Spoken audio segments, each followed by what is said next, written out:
Բարև ձեզ հարգելի գոլեգաներ, բարև ձեզ հարգելի պացիենտներ և պացիենտների հարազատներ։ Այսօր մենք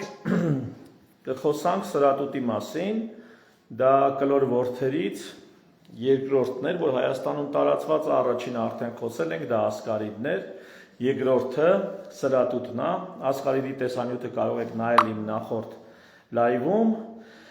սրատուտը հեն միակ ճիճունն է, հելմինտն է, որը վարակվում է մարդուց մարդուն։ Մնացած հելմինտները, որ Հայաստանում տարածված են, հիմնականում վարակվում են հողից,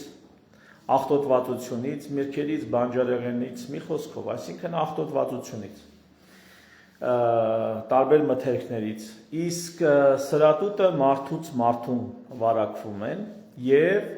նույնիսկ ինքնավարակ է տեղի ունենում, այսինքն ոչ թե նույնիսկ, այլ հենց ինքնավարակ է տեղի ունենում, հիմա ավելի մանրամասը կասեմ։ Սրատուտը դա հաստ աղիքում, ի տարբերություն ասկարիդի, որը բարակ աղիքում է ապրում, սրատուտը ապրում է հաստ աղիքում։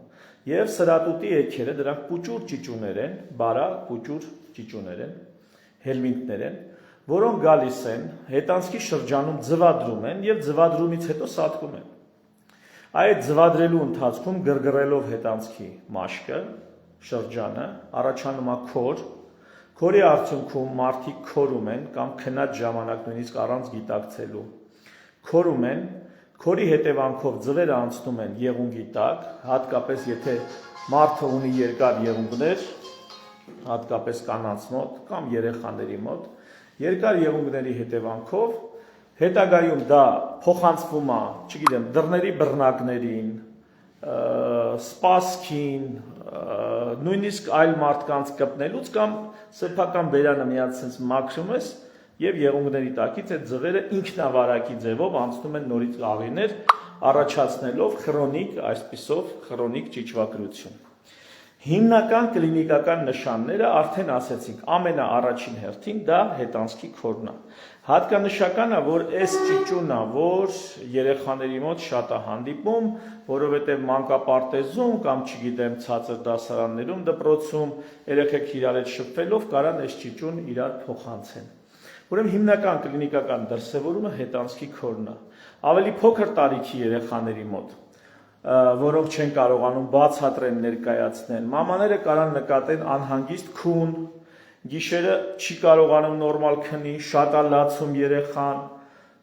առավոտյան զարթնում է հոգնած, քունը չի առել, դժվար է զարթնում, պարտադիր չի, որ սա լինի ճիճվագրության հետևանք, բայց սրատուտին բնորոշ է այսպիսի դրսևորումներ։ Հատկապես աղջիկ երեխաների մոտ կարա սրատուտը հետանցքի շրջանից անցնի դեպի հեշտոցի շրջան և առաջացնի հեշտոցի բորբոքումներ, հազվադեպ կարա առաջացնի միզուկի բորբոքումներ կամ միզապարկի բորբոքումներ, այսինքն ցիստիտ նույնիսկ, բայց սա ավելի հազվադեպ։ Երիտասարդ աղջիկների մոտ, աղջիկ երեխաների մոտ, հա, կույս երեխաների մոտ, հեշտոցի կանացի բորբոքումների հիմնական պատճառը կամ մի զգալի մասը պայմանավորված է լինում հենց սրատուտով։ Այսինքն բոլոր այս դեպքերում պետք է մտածել սրատուտի մասին։ Կրկնվող միզուկի միզապարկի բորբոքումների ժամանակ պետք է մտածել սրատուտի մասին։ Դե անալքորը արդեն ասեցինք սրատուտը առաջի կասկածյալներից է։ Սա հիմնական դրսևորումները։ Ինչպես են ախտորոշում։ Հայաստանում, որքան էլ անհեթեթ հնչի, ախտորոշումը անում են կեղտի քննությունով, որը շատ ցածր զգայունություն ունի։ Այսինքն սա կեղտի քննությունով չեն ախտորոշում, մի արեք այդ բանը։ Իդեալականը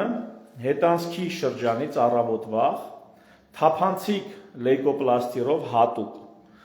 Ուրեմն կպցնում են հետանցքի շրջանը, լեյկոպլաստիրը թափանցիկ, այնուհետև ապակու վրա եւ այդ ապակին ուրեմն միկրոսկոպի տակ ուսումնասիրում են բացահայտելու համար սրատուտի ձվերը։ Կարծում եմ կհամաձայնվեք, որ գրեթե ոչ ոք այսպիսի հետազոտություն Հայաստանում չի հանձնում։ Մենք էլի գալիս ենք այն մտքին, ինչ որ ես արտահայտել եմ նախորդ իմ լայվին, որ թեև սա գիտական չի, ինչ որ ես հիմա կասեմ, բայց ես նախընտրում եմ պրոֆիլակտիկ ճիճվաթափությունը։ Կասկածում ես ճիճվաթափությունն արա, որովհետև դիագնոստիկ մեթոդները կատարելագործված չեն, կատարյալ չեն, պրակտիկայում այդքան էլ լավ չենք իրականացնում եւ այլն։ Բայց գրքերով, ուղեցույցներով ահա այդ կպչուն պլաստիրի, թափանցիկ պլաստիրի մեթոդն է, որով հետանցքի շրջանում պլաստիրը կպցնում են, հետո առարկայական ապակու վրա են դա կպցնում եւ ուսումնասիրում են միկրոսկոպի տակ։ Տես պիտի լինի, բայց այդպես չի։ Այդպես միջանկյալ տարբերակ քսուկի կամ քերուկի ստացում էլի հետանցքի շրջանից եւ միկրոսկոպի տակ դրանից ստացած պրեպարատի պատրաստուկի միկրոսկոպի տակ դրա ուսումնասիրում, բայց դա արվում է ոչ լիարժեք, գիտեմ որ Հայաստանում այդ լաբորատորիաներ կան, որ այդպիսի ստուգում անում են։ Ինքս գերադասում եմ պրոֆիլակտիկ բուժում առանց ստուգում իրականացնելու։ Մտքովդ անցավ բուժումն արա։ Բուժումն ինչպես է արվում։ Բուժումը արվում է, էլի ասեցինք, ալբենդազոլով 400 միլիգրամ, մի օր ընդամենը առավոտյան նախաճաշից հետո, թեթև նախաճաշից հետո։ Մի տաբլետկա ստանում է այդ ժամանակ, պացիենտը հենց լայվը սկսավ, այս զանգերն էլ սկսավ։ Ոչինչ, մի քիչ կսպասեն, ես հեսա հետ կզանգեմ։ Ուրեմն մեկ օր առավոտյան նախաճաշից հետո, այնուհետև ուղիղ 14 օր անց կրկնել այդ բուժումը։ Այնքան եմ ուզում ես լայվի ժամանակ միացնեմ մի հատ տենանք, ես ինչ հարցա, որ սենց խեղտում մորթում են, էլի։ Ես ոչ շտապօգնության բժիշկ եմ, ոչ շտապօգնության ծառայություն եմ, ոչ էլ հերթապահ եմ, ձեր ցավը տանեմ։ Էս ինչ է, որ ես սենց խեղտում եք։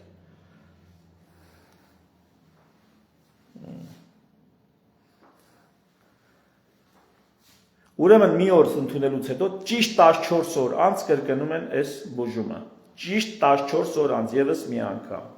Սովորաբար սենց ենք անում, ես տալիս եմ 2 օր,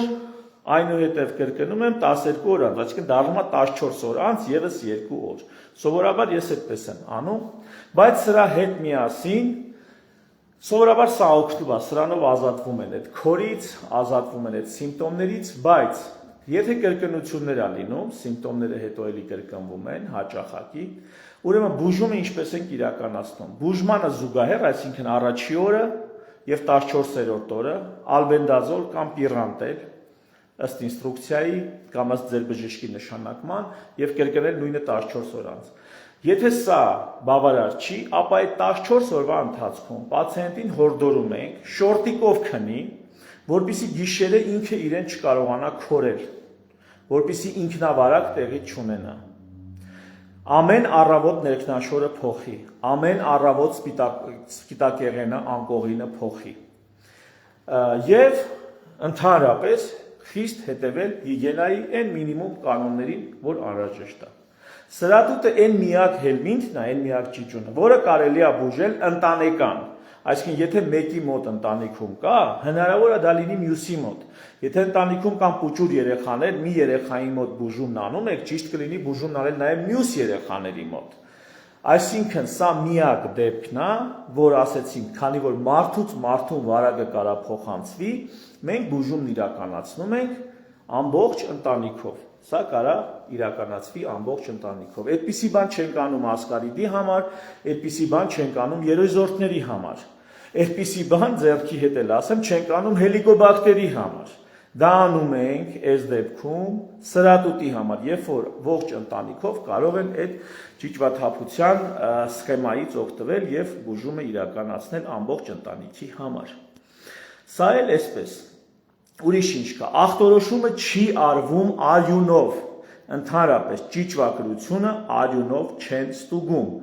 Գրեթե բոլոր լաբորատորիաները առաջարկում են արյան անալիզով, հակամարմիններ ստուգելով իրականացնել ճիճվագրության ստուգում։ Գրեթե բոլոր լաբորատորիաներում այդպիսի անալիզ կա, դա շուկան առաջարկում է, բայց հարգելի գոլեգաներ եւ հարգելի պացիենտներ, չկա նման գիտական մոտեցում, որ ճիճվագրություն, այսինքն այն ճիճուն, որ ապրում է աղիքում, դա ստուգեն արյան միջոցով։ Նման հետազոտությունը սխալ է, թերի է, մի խոսքով պետք չի տենց բան անել, արյունով ճիճվագրություն մի ստուգեք։ Մի խոսքով եւ ալբենդազոլը ասեցի, հենց հանդիսանում է նաեւ ասկարիդոզի բուժումը։ Այսինքն եթե դուք բուժում եք սրատուտը, դուք ինքստինքյան բուժում եք ասկարիդոզը, ինքստինքյան։ Եղավ։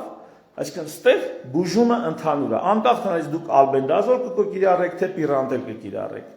բուժելով սրատուտը դուք ինքստինքյան, ուզեք թե չուզեք, բուժում եք նաև ասկարիդը։ Նու թերևս այսքանը։ Հարցեր են լինում, որ արդյոք ճիճվակրությունը կախված է ալերգիաների հետ, մաշկային հիվանդությունների հետ եւ այլն։ Ժողովուրդ, ապացուցված նման բան չկա, որ ալերգիկ հիվանդին ճիճվաթափություն անենք ու ալերգիան անցնի, կամ մաշկային հիվանդին տարբեր դրսևորումներով ճիճվաթափություն անենք անցնի։ Նման բան գոյություն չունի։ Գիտությանը նման բան այս պահի դրությամբ հայտնի չի։ Կան առանձին հաղորդումներ, առանձին պացիենտներ, որոնք ասում են, ահա ես ճիճվաթափությունից հետո մաշկային հիվանդությունս մեղմացավ կամ լավացավ, ալերգիաս մեղմացավ կամ լավացավ։ Կան այդպիսի հաղորդումներ, բայց ապացուցված, հիմնավորված նման մոտեցում գոյություն չունի։ Այս վերջերս ինձ մի ծնող էր դիմել երեխայի մոտ աուտիկ սպեկտրի խանգարում կար։ Ահա եւ աուտիկ սպեկտրի խանգարման հետ կապված ասում են, որ առաջարկել են ճիճվաթափությունով բանով հարց լուծել։ Ժողովուրդ, դա էլ լուրջ չի, գիտական չի։ Մի խոսքով, ես վերջերս էլ, եթե չգիտեմ, ճանաչում եք թե չէ, Ռուսաստանում նյարդային վիրաբույժ թե նյարդաբան սեփական կլինիկան ունեցող Գեներալով կար մի բժիշկ։ Ահա այս վերջերս Գեներալովին բռնել էին, ով իր կլինիկայում խաբել էր ծնողներին, թե իբրև աուտիկ սպեկտրի խանգարումը աղեքային միկրոֆլորայի փոփոխությամբ եւ ճիճվաթափությամբ պարազիտների դեմ պայքարելով այդ հարցերը լուծում էր։ Դրանք նույնպես ժողովուրդ ջան, հուսահատ մարդկանց, այսպես ասած, հուսահատ մարդը ինչպես ասած փրփուրներից էլ կկախվի, չէ՞։ Ահա այս տեսակ բժշկությունը սա ավելի շատ մարքեթինգ է, խաբեբայություն է, որով խաղում են, փող են աշխատում մարդկանց հուսահատ վիճակից ելնելով։ Կոպիտ ասած, սա հոգևորսության պես մի բան է, որը լուրջ չի ապացուցողական բժշկության տեսանկյունից։ Եթե այլ նոր տվյալներ, ավելի ապացուցված տվյալներ ունեք, խնդրեմ, տվեք, ես անպայման դրանց կանդրադառնամ, դրանց մասին կխոսամ, չեմ զլանա։ Նու թերևս սրատուտի մասին այսքանը, եւս մի ուղիղ եթեր կանեմ երիզորդների, այսինքն տափակ որդերի համար, եւ կարծում եմ այդքանով այս թեման կսահմանափակվենք, կանցնենք ուրիշ եւ ավելի հետաքրքիր թեմաների։ Ցտեսություն, մի շնորհ հանդիպում։